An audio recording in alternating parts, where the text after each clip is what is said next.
আজকে আমরা জানব ট্রেনের চেন পুলিং করলে রেলের কোটি কোটি টাকার ক্ষতি হয় কিভাবে। এখন সবার মনে এই প্রশ্ন জাগতে পারে যে একটা সামান্য চেন টানার সাথে কোটি কোটি টাকার সম্পর্ক কোথায়।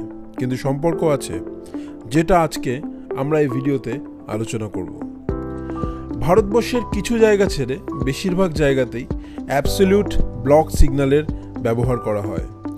এর অর্থ, যদি কোনো ট্রেন একটি স্টেশন ছেড়ে যায়, তাহলে সেই ট্রেনটি যতক্ষণ না পরবর্তী স্টেশনে গিয়ে পৌঁছাচ্ছে ততক্ষণ সেই ট্র্যাকে অন্য কোনো ট্রেনকে যাওয়ার জন্য সিগন্যাল দেওয়া হয় না।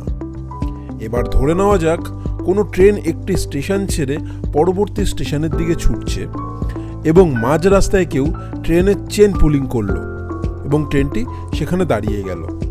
এবার যদি কোনো লোকো পাইলট ব্রেক চিপে ট্রেন দাঁড় করায় আর কেউ চেন পুলিং করে ট্রেন দাঁড় করায়, তাহলে এই দুটির মধ্যে বিস্তর অন্তর থাকে। কেননা একটা লোকো পাইলট যখন ব্রেক চিপে ট্রেন দাঁড় করায়, সেই ট্রেনটি চালু করতে ওনার সময় লাগে 5 মিনিটের মতন। কিন্তু যদি কেউ চেন পুলিং করে ট্রেন দাঁড় করায়, তাহলে সেই ট্রেন চালু করতে সময় লাগে প্রায় 25 মিনিট থেকে আধা ঘন্টার মতন।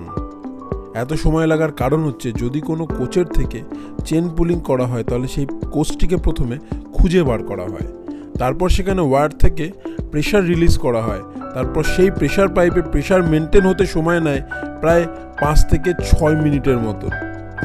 তারপর সেখান থেকে প্রেশার মেনটেন করার পরে ট্রেনের যাত্রা করতে সময় লাগে প্রায় 20 থেকে 25 মিনিটের মতন। এই 20 থেকে 25 মিনিট যখন ট্রেনটি দাঁড়িয়ে থাকে সেই জায়গাতে, তার পিছনে বেশ কয়েকটি ট্রেন দাঁড়িয়ে যায়।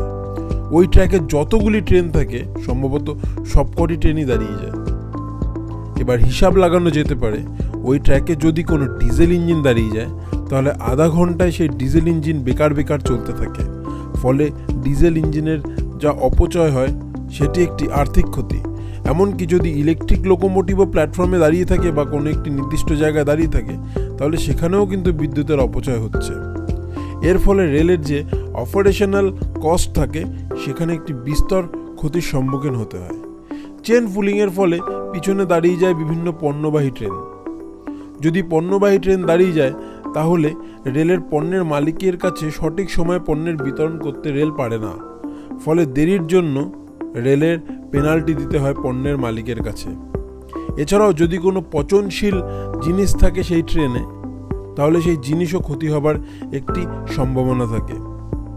এইভাবে যদি সব কিছুর হিসাব মিলানো হয়, তাহলে বিপুল পরিমাণ অর্থের ক্ষতির মুখে পড়ে রেল। সেই কারণে রেল বলে অযথা যেন চেন পুলিং না করা হয়। এমনকি অযথা চেন পুলিং করলে এর জন্য রেল জেল বা জরিমানারও ব্যবস্থা করেছে।